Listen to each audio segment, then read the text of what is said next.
Good evening and welcome to another edition of OpenLine. I am your host, Destin Kaufman. With almost 50% of high school teenagers having tried drugs and a huge increase in prescription drug abuse causing more deaths today than heroin and cocaine combined, it's obviously a problem that we need to address. Joining me for what I guess we could call a part two of a drug abuse and recovery story. Joining me is the mother and son team. Who Am I Am Me. The president and co-founder of that is Corey Warren. Thank you very much for being here. And then of course his mother, Jackie Liebner, and she's the treasurer and also the co-founder. To her right, joining us is Suzanne Tutela. She is an AccuDetox specialist, and we're going to get into a little bit about what that means in a few minutes.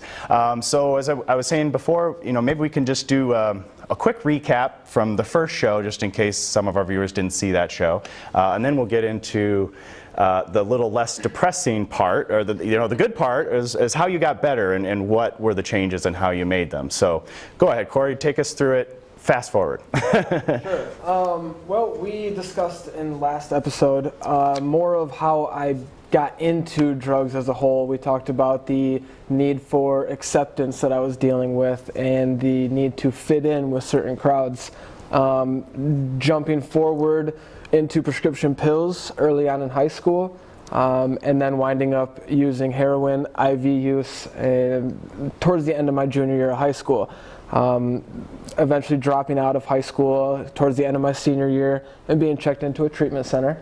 And then from there, we talked about the incarceration that I went through with, due to the drug use, and getting out of jail and coming to terms with that I don't ever want to use drugs again.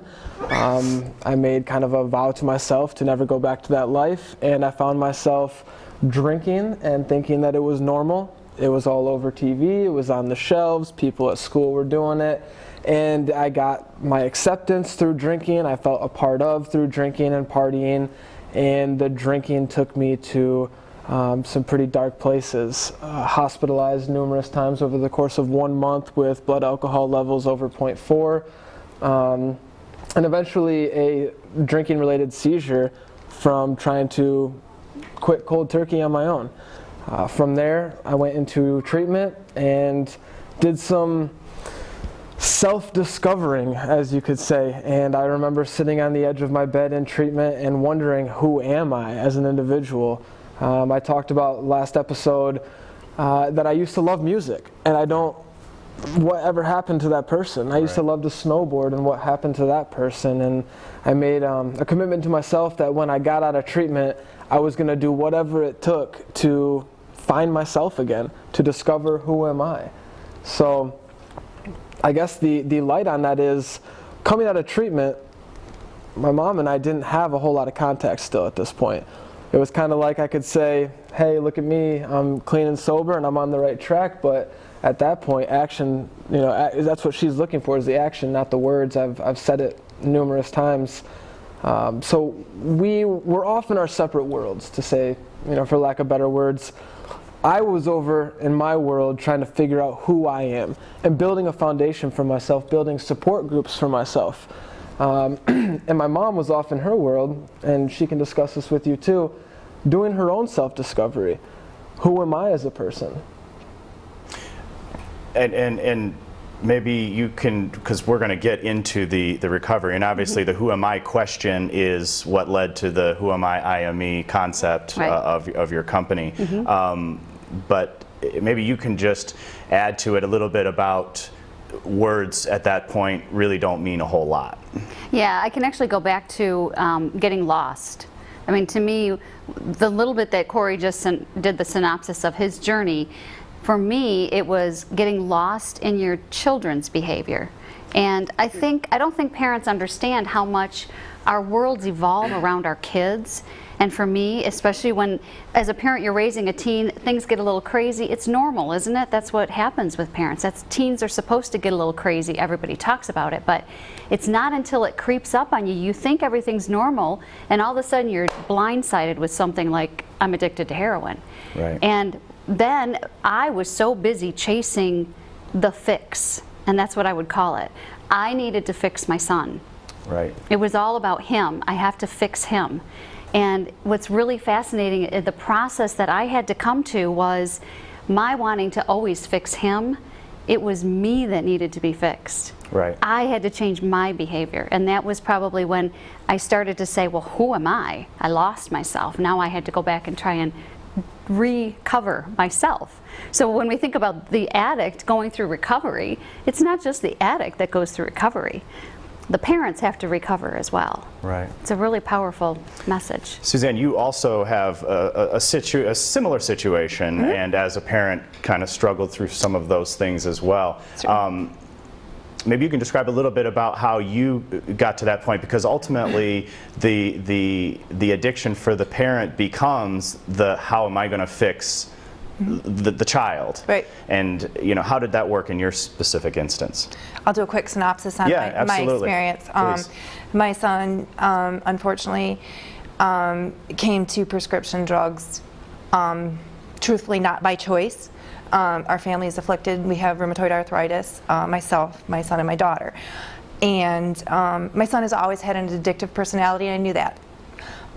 Therefore, when he was 14, 15, and the doctor started offering him prescription drugs with the promise of, this is not, the drug that they offered him was not addictive.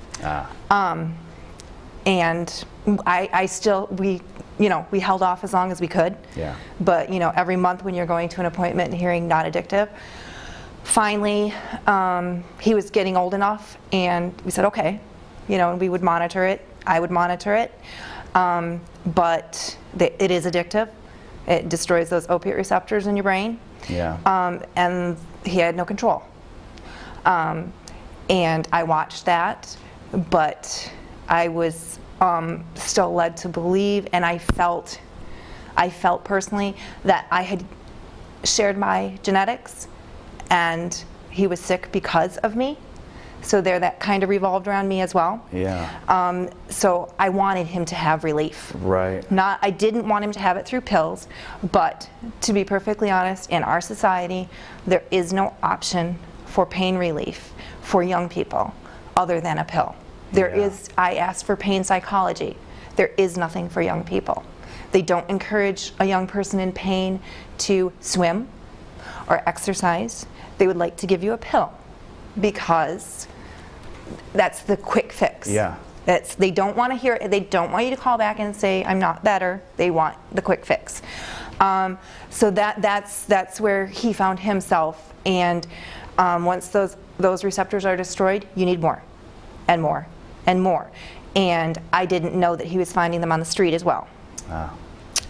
So I was still under the impression that just the little bit that I was aware of was all he was getting. And I kind of turned a little bit of a blind eye to his downfall, just thinking that, I know a little bit of Vicodin can make you, it can do bad things to you. Didn't see it all. But I didn't want to see the whole thing. So there I was again. You become a big part of that picture. Right. When it was discovered that how bad he was, he wanted a way out as well. He was ready. It wasn't. I did not have to twist his arm. He wanted it because he felt terrible. He had tried to detox himself several times. Yeah. I didn't realize, that his throwing up episodes and things like that were him actually trying to detox. I thought it was the result of the Vicodin. Right. Needless to say, when it was time, we got the help, and we were lucky that it only took one time. But in that time, when he went to a facility, I felt, as I'm sure you did, I felt I failed. As a parent, I failed. I didn't see it.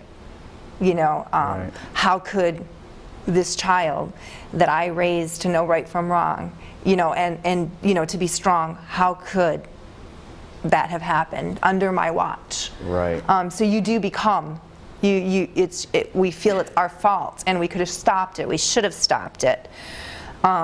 So it was huge. It was huge, and he did, and in the way that the rehab work that he went to, there was you know, we could see him, but not very much, and he was only there for a 10-day stint. But that was the most we had ever been separated, and it was.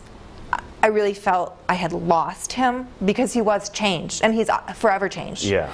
After an experience like this, you're not the same as the parent, and neither is the child. Yeah. You never will be. They never will be. It is a changed dynamic. They have to live differently to avoid triggers. You have to live differently to learn to accept the new child. Yeah. That is your young adult.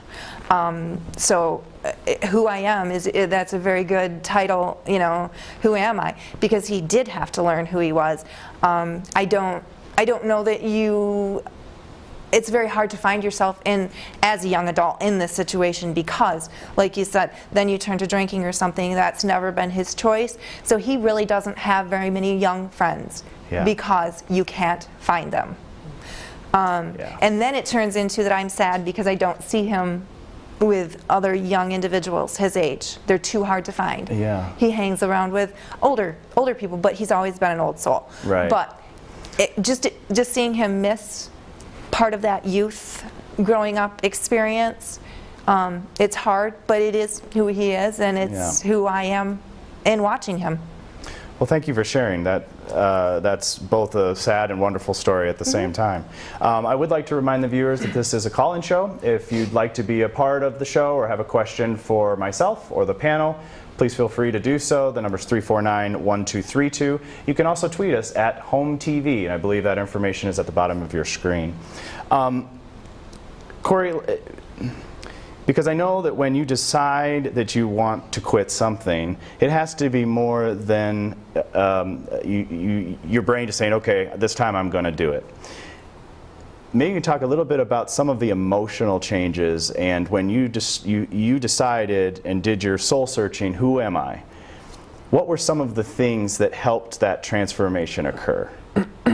Well, I was sitting here listening when you were sharing, and one of the things that jumped out to me was the word young adult. It played such a key role in my recovery because I'm 24 now. I knew at that age I should be handling my own responsibilities. I was always turning towards my mom for everything on how to live. I didn't know how to live on my own. I didn't know how to handle being an adult, paying bills. I mean, it goes down to the simplest things, making dinner. I had no clue how to do this stuff. Mm-hmm. So one of the big things was I had to learn to be an adult, and I think that comes with integrity and accountability. Those are a couple key factors for me. I had to learn to be honest, and I had to learn to be accountable. When I said I was going to do something, I had to do it. If I made a point, if I said to myself, I need to attend this support group at this time because I told them I was going to be there. I need to call this support person at this time because I told them I would.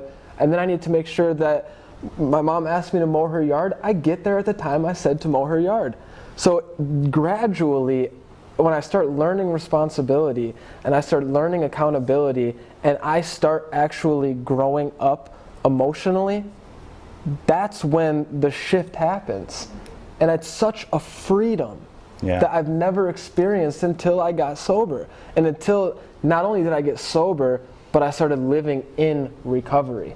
Because that's when the miracle happened. I started growing up, I started learning responsibility in all aspects of my life. And I started actually, and this is the big thing about it all, I started having self-worth. That's what it is. With the accountability, with the integrity, with the growing up and becoming an adult, I started to gain self-worth back, and I felt good about myself. So that's the emotional change right there. Right. Going from adolescent behavior, running, escaping, because that's what we do as adolescents, we run and we escape, and if that means through drugs and alcohol, and that's what it is. As an adult, we sit with the feelings. We sit in uncomfortable situations. Right. We grow in uncomfortable situations. I had to learn how to do that. And I'm going to interject. Yeah, please, absolutely. What's interesting is when we work with kids and parents, one of the things that I really stress is when you scoop in and take care of everything for your kids, which we enablers do. You know, enabling actually means doing things for your kids that they should do for themselves. I was brilliant at it. I mean, it was just, I love that. That's great. really, I had a master's degree in it because I did it constantly. So he never had natural consequences. He never had to learn to pick things up after himself. The cops came along, I scooped it and I fixed it. Jail time, I fixed it. Everything was me fixing it. So for me, I now say to parents, if there's one thing I can tell anybody watching or listening, if your child can do it themselves, get out of their way and let them do it. Because I was loving my child to death. And And that starts at any age. You would say that at any age. Any age, and especially for parents of younger kids. If you want to teach them to be self-sufficient, whatever their circumstances, they have to learn at a much younger age, because if we just keep caring for everything for them, we love them to death. He almost died so many times because I never understood I had to get out of the way. That's really, really interesting.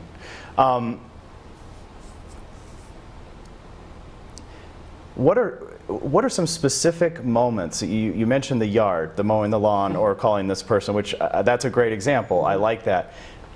Is this right after you got out, or is this? I mean, is there a long time period when you're slowly, because you're talking to people obviously at this point, therapists and such, and figuring that out. But the mowing of the lawn to me is a really good example, because I've always mowed my parents' lawn. Mm-hmm. What are some other examples like that of things that helped you gain the confidence in yourself as a person? Well, the biggest one that I'll talk about is as an addict and alcoholic, and when I was in active addiction, the world revolved around me. Everything that was going on I wanted everything to be about me. If I was going to do something for my mom, that's fine. I would have mowed the yard, but then I would have penciled it in my notebook and put it in my back pocket so I could bring it out a month from now and be like, hey, remember when I mowed your yard? I need some money. I need this. I need that. So, back to your question, what was it? Service work, giving back, volunteering. That was so vital in my recovery, because it was, I didn't like to work for money at the time, so working for free, I just couldn't fathom that whole idea. But once I got into it, I spent 2 hours my first time volunteering, and I left there with a feeling that you can't put a price on. Uh-huh. You can't put a price on that. And that feeling drove me to keep doing service work, get involved with the community, get involved with Lansing, because I love Lansing. I have such a passion to help in Lansing.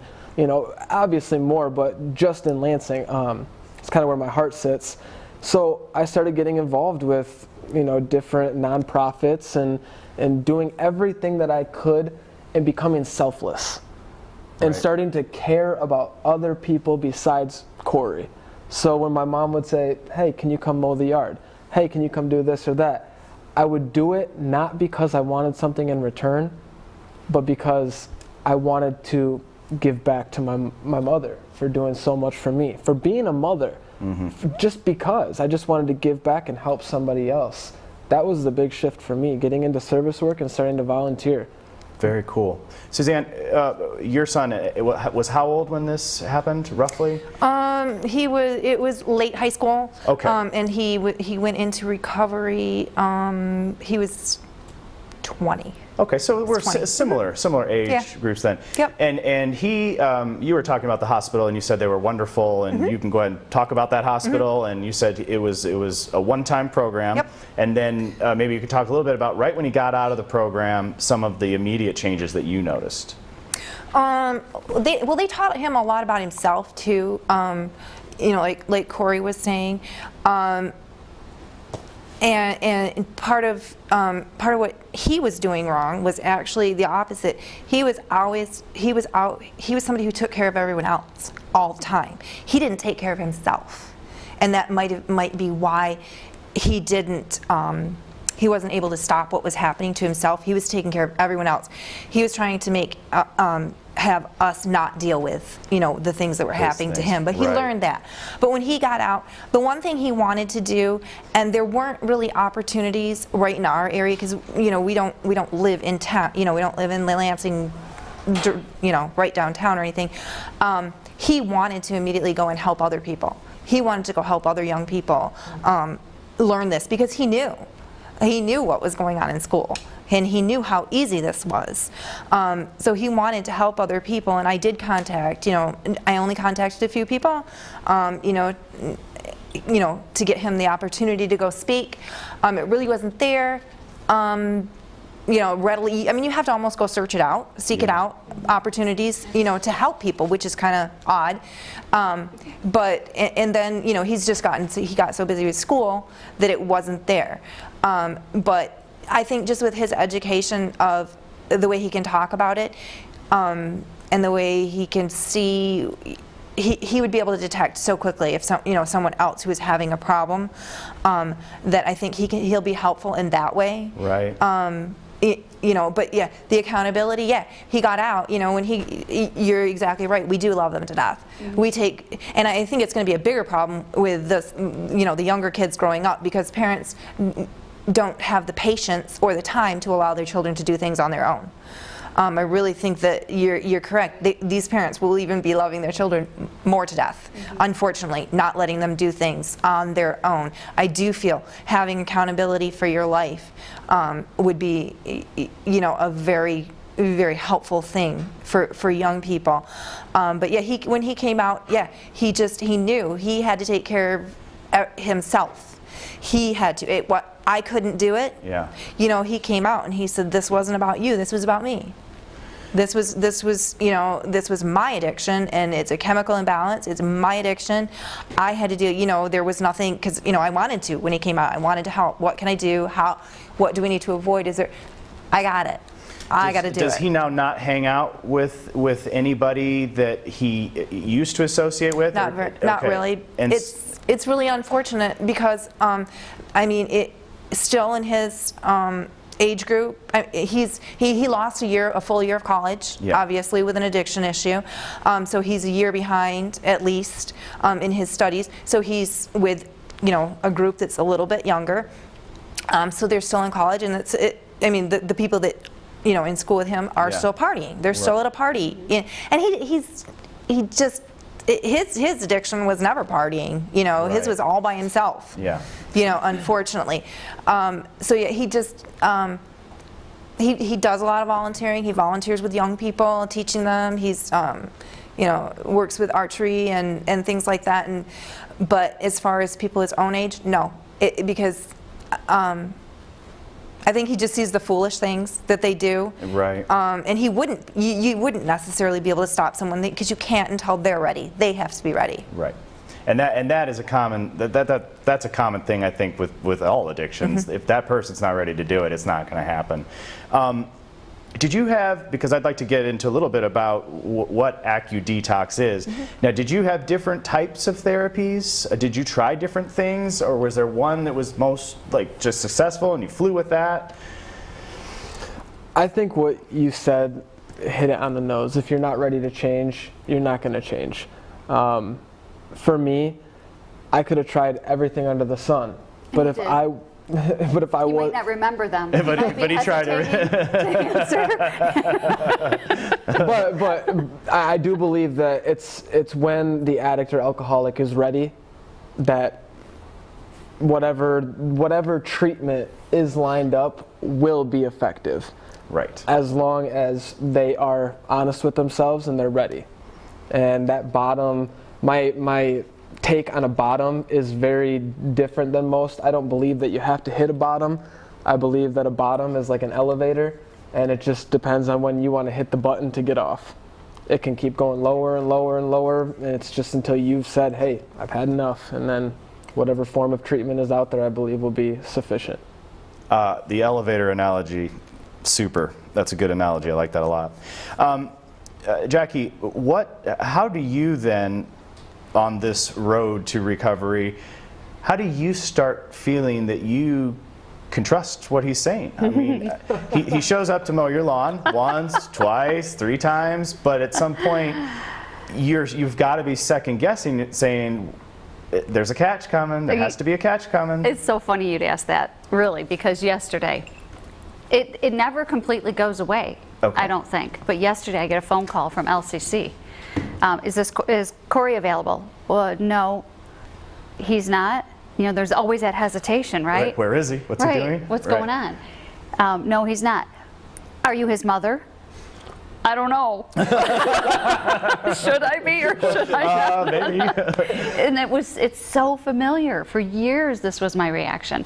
And finally come to find out it was the LCC police. Of course, then my mind goes crazy. Oh my gosh, he's either got tons of tickets or, you know, now he's back out. I mean, really, the speed in which those thoughts come through in your head, it's crazy. Yeah. And this lady, she was so like, ma'am, what is your deal, right? Yeah. And finally she said, we have a USB drive he left in the computer lab. So it's funny because you still go back to those thoughts. The same thoughts and the same situations will recreate those same patterns in us. Breaking patterns is really hard, and that's what, even as a parent, you have to go back and learn to trust. And when he starts to follow through on things, and just really now sitting down having a conversation, we get off conversations and we're both like, oh my gosh, that was wasn't that just fabulous? Yeah. And we're like, yeah, wasn't that just amazing? I do want to chime in because this is not something that just parents deal with. This is something that the addict and alcoholic deals with, and that I deal with on a almost daily basis too. Is this real? Is this really going to be my life? Am I going to go back out?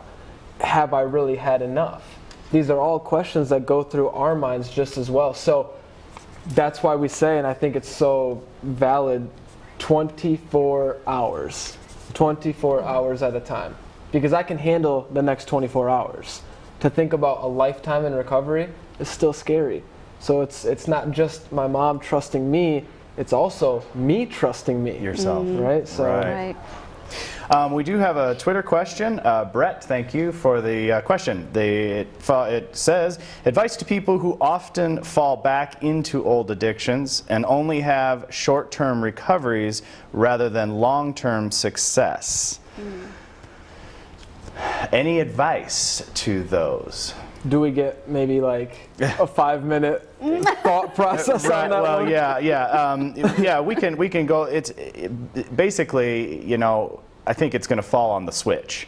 It's going to fall on that moment where the person decides to. But you know, I've had friends that have had short, brief recoveries and not made it. Well, I can, Brett it was, right? Brett, correct. Brett, I can tell you without thinking too much about the question, my best suggestion at this point would be, there's what we call a pink cloud.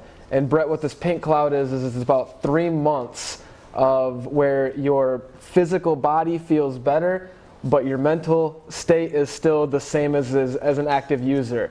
And sometimes the addict and alcoholic confuses that for a strong mental program now when it has nothing to do with that. The first 3 months are vital to build the biggest and the best foundation in recovery that you can. Reach out to as many people as you can, get as many numbers, get as many support groups. You have to build the biggest foundation so that when your pink cloud comes to an end and reality smacks you in the face, you have people there that are ready to pick you up when you fall down, because chances are is that you will